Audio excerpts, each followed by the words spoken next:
Welcome, beautiful Paris Saint-Germain family. In today's video, we'll be going through every single Paris Saint-Germain player and have my thoughts about their 2024-2025 season right now ahead of the Club World Cup. First of all, the goalkeepers, Gianluigi Donnarumma. What a redemption season from Donnarumma. Donnarumma has obviously been good to great for his 4 to 5 year stint at 4 year stint at Paris Saint-Germain. But this season it was a real roller coaster. We finished off last season well, and then this season began and it was very tough. Donnarumma was really bad in the beginning of the season.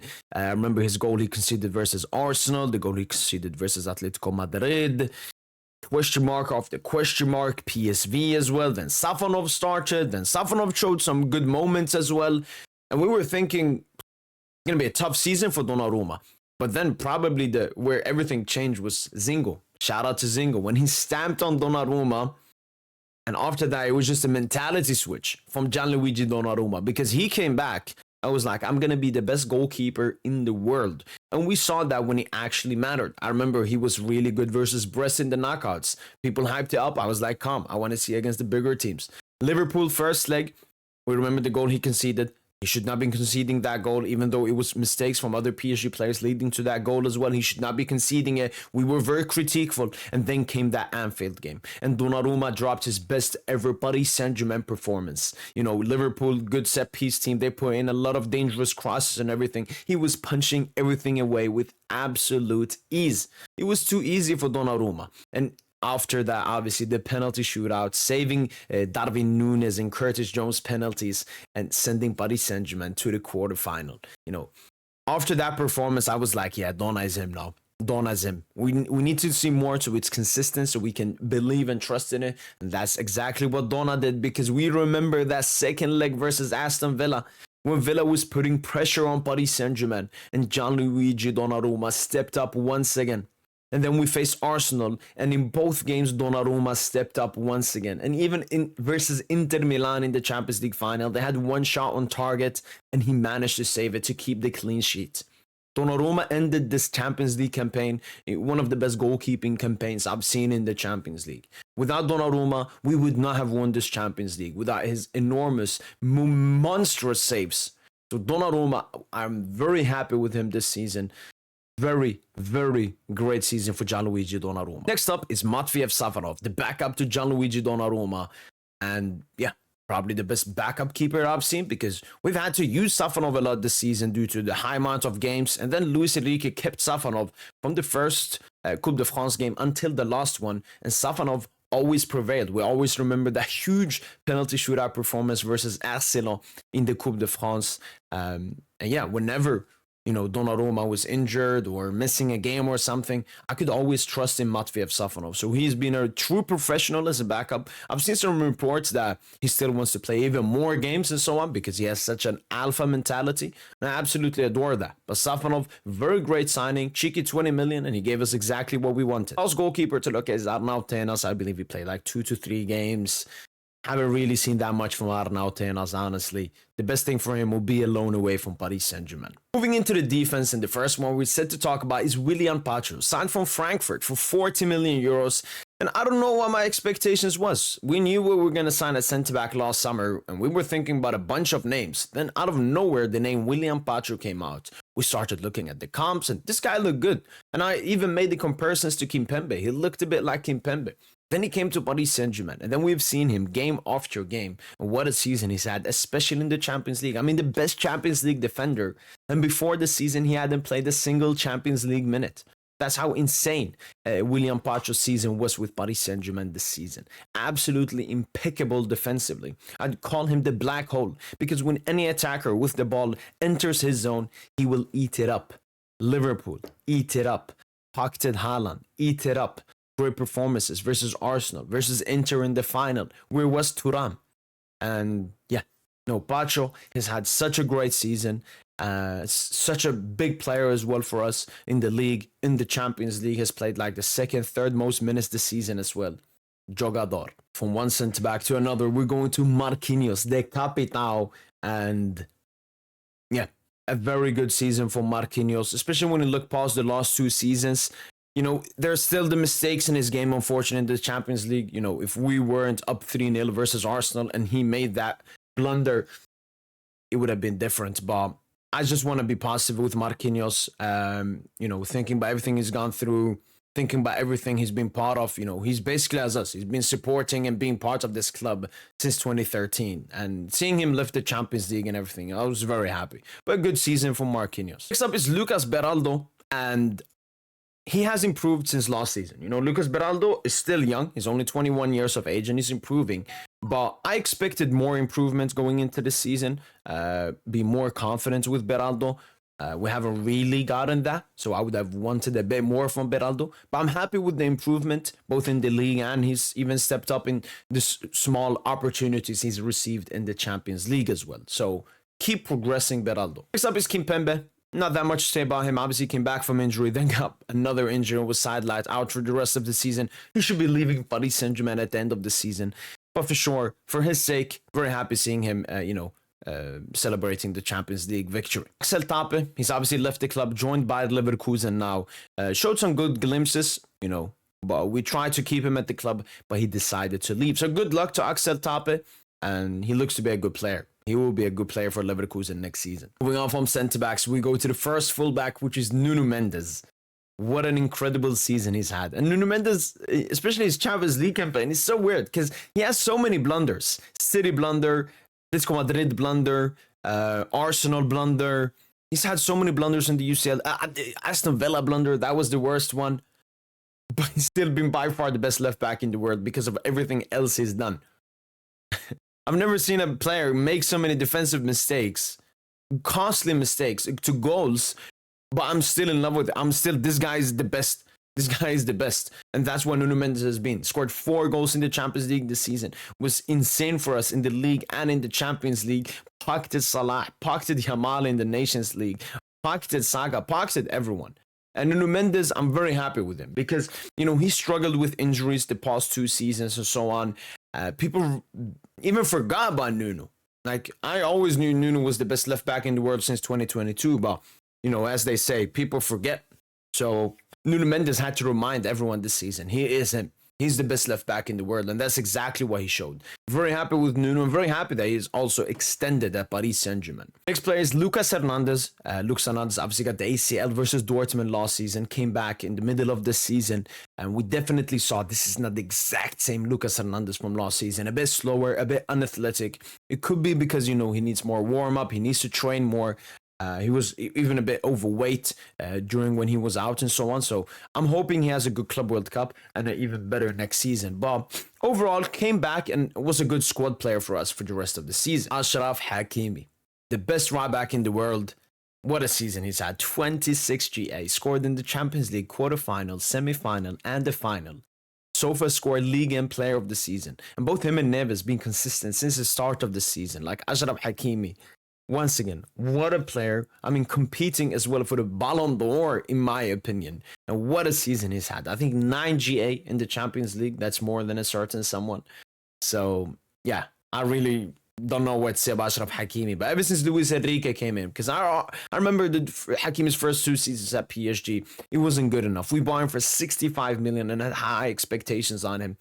He didn't deliver. But since Lucho came in, respected him, gave him an actual right winger next to him, and made the team, play alongside of him, Achraf Hakimi has been the best right back in the world. So, very great season by Hakimi.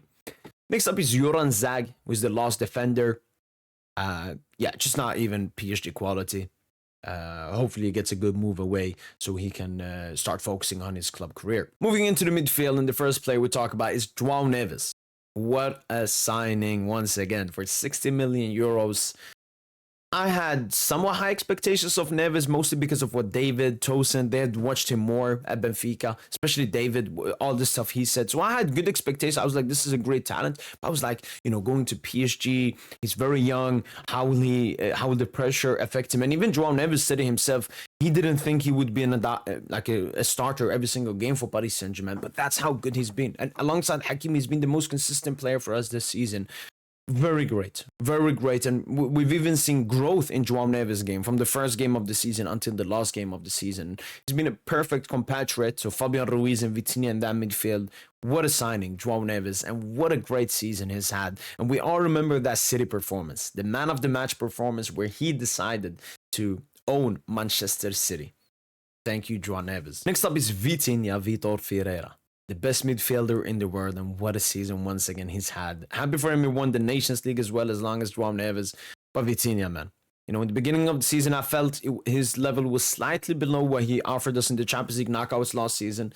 That's because Vitinha always turns it up one more stage in the knockout stages. And that's exactly what he did this season. You know, those Liverpool games, the Brest games, the Inter Milan Champions League final, dictating from deep. He had the second most passes any players ever had in the Champions League. Obviously, it's a bit fugazi because the players they're comparing to before played less games in the previous format and so on. But it just shows what a great season Vitinha has had. And once again, he's another player that is nominated for the Ballon d'Or from Paris Saint-Germain. What a great season by Vitinha. And looking back at Vitinha, you know, that first season, he wasn't the best, but he learned so much from that first season. You know, Neymar in front of everyone during a game, slandering him in front of Campos, Messi slandering him. All of that made his mentality extremely strong. What a season he had. Next up is Warren Zaire Emery. This will probably be the only negative one in this video. We're a bit quiet here.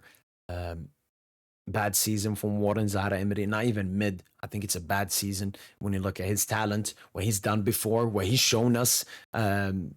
Wasn't that tough competition, especially with Fabian Ruiz, not the best in the beginning of the season, and Warren never could cement a place in that position. But that's why the Club World Cup will be absolutely huge for Warren Zaire Emery. I'm expecting Warren Zaire Emery to finally pull up and show the world who he is, because we've missed you, Warren. I haven't seen Warren Zaire Emery in a while. Hopefully I see him at the Club World Cup. Second to last midfielder is Fabian Ruiz. Fabian Ruiz, 2024 parts of the season, mid to bad. Like, he was not good. Even Warren was starting games ahead of him because Fabian was not good. And that was after coming back after that sensational Euros that Fabian Ruiz had. But what happened then? Fabian was like, let me lock in. And since 2025 started, he's locked in. I think he has 14 GA for Paris Saint-Germain. Exactly what I expected from him in the beginning of the season. I said that with Fabian Ruiz being our offensive 8, I'm expecting more GA from him. What did he do? He delivered assist versus Monaco in the Trophée du Champion. And we all remember that huge goal versus Arsenal. That was his first Champions League goal in 40 games. And he saved it for the Champions League semi-final versus Arsenal when we really needed it. Fabian Ruiz, so happy with him. I've always supported Fabian Ruiz because I know if the talent has been there, the performances haven't always been there, but I've always believed in him. And he proved me right in 2025. So very great season from Fabian Ruiz. Last midfielder is Mayulu, another player growing step by step in front of us. Looking at Mayulu last season, I was excited to watch Mayulu this season. We watched Mayulu this season. I'm even more excited to watch Mayulu next season. He has a really special, unique ability. His two-footedness. He can play as the box-to-box, offensive 8. We've even seen Lucho use him in the right-back role. He's such a versatile player, intelligent, hard-working. That's one of the best things I love with Mayulu. He doesn't care about the game state, who's playing against, who he is next to, and so on. He always gives his 100% best, always makes runs for his teammates. Great player, and I can't wait for what he's going to do next season. And now moving into the attack, we start with Khvicha Kvaratskhelia. I was so mad, and I was so depressed that we didn't sign Khvicha in the summer. But thankfully, we signed him in the January transfer window, and what an impact he had. He helped Barcola's game, he helped Dembele's game, he helped Doué's game, he helped the rest of the Paris Saint-Germain players' game. And it was huge for us in the Champions League knockout stages, once again, where it really matters the most. And it was a bit unfortunate. You know, Arsenal hitting the post, Liverpool, 1 millimeter offside. Club World Cup, Khvicha Kvaratskhelia, it will be his, especially with Dembele missing potentially the first 2 games of the Club World Cup. I cannot wait for the show that Khvicha is about to turn up with. He didn't even go to the Georgian national team, so he could fully prepare for the Club World Cup with Paris Saint-Germain. What a great season he's had. We've only seen 6 months of Kvara. I want to see more. We want to see more. Bradley Barcola is next up, and I saw a stat. I think he went from 15 GA last season. This is with national team and everything, to 39 GA this season. the growth in Bradley Barcola's game has been huge. A lot of critique have been going towards him because of sometimes his performances apart from GA and also his decisiveness in big games. But you know, that's part of the game, that's part of growing. But it's also because Bradley Barcola has a different role from last season. Last season he was the dribbler, he was this. Now it's more Desiree Doué. Bradley Barcola is someone who's working for the team constantly. He's making runs for the other players. That helps the entire team. You know, important goals like versus City came from Barcola, versus Liverpool came from Barcola. So we can never underestimate Bradley Barcola, his impact at Paris Saint-Germain, what he's done this season. He's had a very good season. Can Bradley Barcola do better? For sure. But I'm so happy with the progression we're seeing with Bradley Barcola, and it will only get better from here. Next up is Ballon d'Or, Ousmane Dembele. I mean, what a season. What a season. I predicted Ousmane Dembele to be better this season, to have more decisiveness with Kylian Mbappe leaving. But boy, am I surprised. Did I believe he would have 49 GA? Number one for the Ballon d'Or at the moment. Champions League treble. Champions League player of the season. Most GA by Paris Saint-Germain player in the Champions League campaign. Did I imagine this? No. I'm going to be fully honest. I imagined him to have a great season, but not this. This is absolutely insane. I'm so proud of Ousmane Dembele. You know, everything he's gone through in his entire career. He deserves this. He deserves this more than any other football player I've seen. He's gone through so much, but he always believed in himself. You know, struggled a bit this in the beginning of the season as the main man of Paris Saint-Germain. But then when the ball started rolling, when him and Lucho were finally on the same side, when Lucho started playing him as a false nine, something I told Lucho to do back in October. When that started to happen, it was over. Look at his Champions League knockout campaign. You know, he scored, 21 goals in the league, scored in the Trophée du Champion, got some GA in the Coupe de France.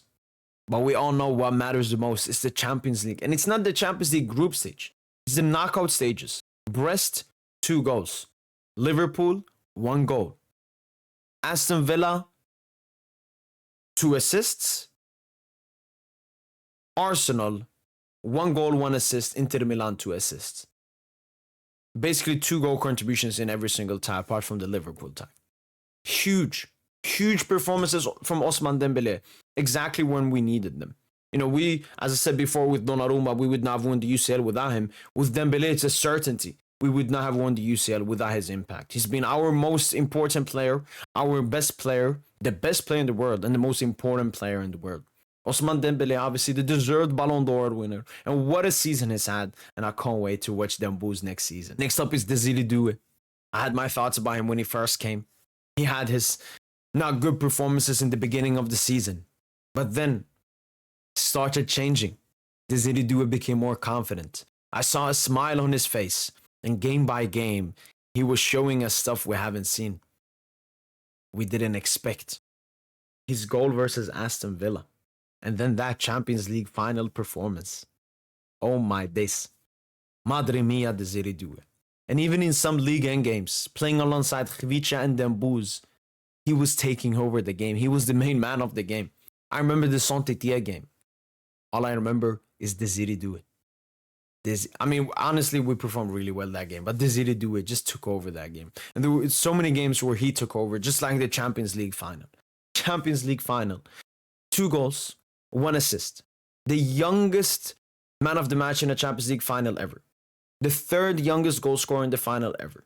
The youngest brace scorer in a Champions League final. It was a generational final from Desiree Doué. Deservedly wins the Champions League Young Player of the Season as well. What a campaign by Desiree Doué. And the scary thing is, it's only going to get better. Kang In Lee started off the season well. Then Khvicha came. Then Doué came. And we were like, Kang In Lee is good, but he's not good enough for Paris Saint-Germain. That's the best story to explain it. But the great thing with Kang In Lee is, first of all, he's given us more than just football. The marketability of Kang In Lee and, you know, everything we've done with the South Korea market has been very great. And he's always been a great professional and has always added. I think he had like 15, 14 GA this season as a squad player. He was still impactful and helped the team where he needed. Next up is Ibrahima Embaya. A bit like Mayulu last season. I've seen some good flashes from Embaya. It's going to be interesting what happens next season depending on if we sign another raw winger. But Embaya, I'm cheeky to see what he can do next season. And lastly but not least, Gonzalo Ramos. Out with an injury in the first game after getting an assist. Coming back and once again having an important role in this team. I think like 25 GA for Paris Saint-Germain in all competitions. Very helpful in the Coupe de France. We're resting a lot of players. Helpful in the Ligue 1 and helpful sometimes coming off the bench in the UCL, like scoring versus City, pressing and doing other stuff. Gonzalo Ramos is the perfect squad player to have, and I'm very happy with the season he's had because he's had a better season than what he had last season.